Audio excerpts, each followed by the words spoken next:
Hello everyone, and welcome to The Save Point. Save Point is a podcast that wants to bring Bible-based reviews on video games.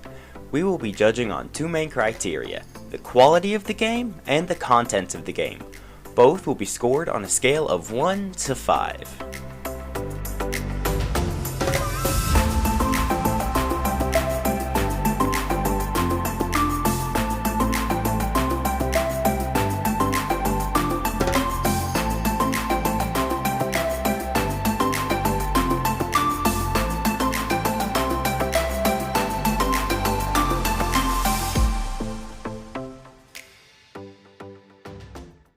Today's game we're looking at is Star Wars Dark Forces, the very first Star Wars first-person shooter or FPS.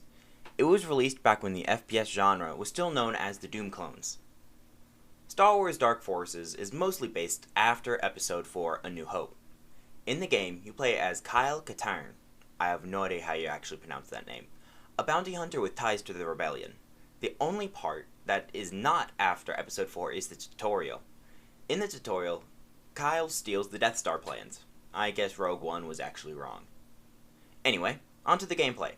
If you've ever played Doom, then you'll know that it feels very weird in the modern FPS genre. The camera can only be moved side to side and not up and down.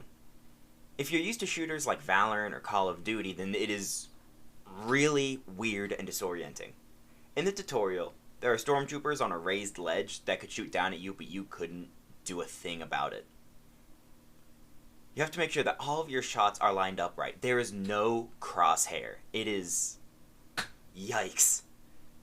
So many of my shots went above enemies' heads because I was just on a slight staircase.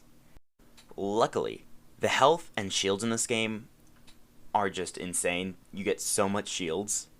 It's crazy. And if you're blindsided and it takes you a second, and it's like a hovering droid, don't worry. If it's something like that, the shots will go up and hit them. Don't ask me how. Luckily, for when you can't shoot back, sprinting in the game is insanely fast, okay? I felt like Lightning McQueen out there, I swear. You can get a variety of weapons during the game, but the one that I used the most by far was the standard Imperial Blaster, the E11. The default keybinds are also very, very different. At the time of the release, the default movement keys were the arrow keys and not WASD as we use today. I had to look up the game's manual to find out where the keybinds are in order to change them. It doesn't tell you in default. The story is really interesting, yet simple. As Kyle Katarn, you play through 14 missions, and after mission 2, you are tasked with finding out about the Dark Troopers. Most people find out about the Dark Troopers, but under a different name. They're basically the Death Troopers out of The Mandalorian or Rogue One. These missions take you to a number of environments which are really fun to run through. Except for Nowhat City. It's just straight creepy. You go from Imperial facilities to a sewer to a very iconic crime lord, Jabba the Hutt, and to Vader's flagship, the Executor. In the final mission of the game, you have to destroy the factory of all Dark Troopers to cancel their production. Similar thing that happens in Star Wars Rebels with the TIE Defender program. You have to plant 3 charges and then fight the big bad of the game, General Moke. I think that's how you pronounce it.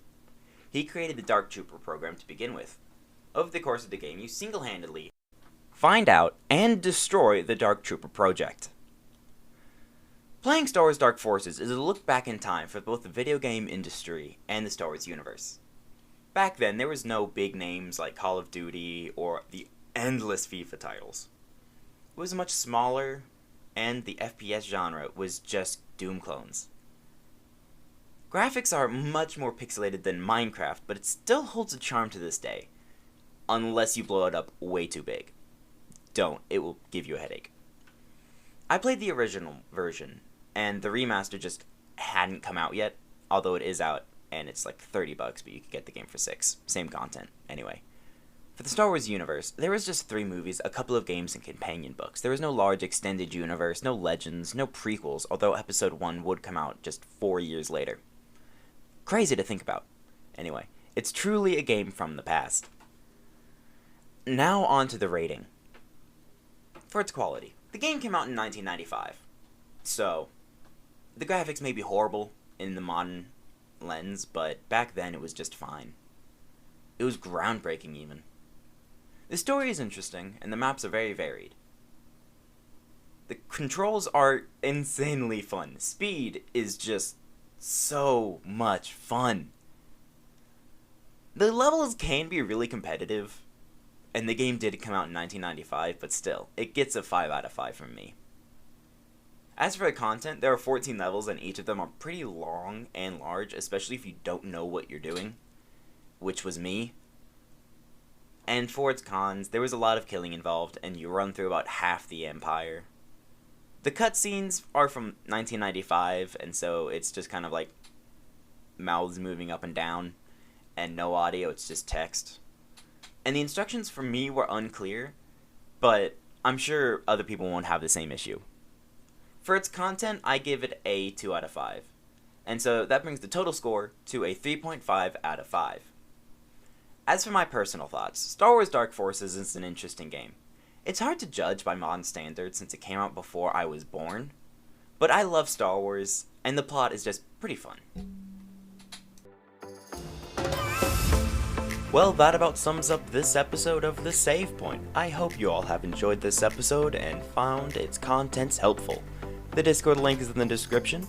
Thank you all for listening, and may the Lord bless you and give you peace.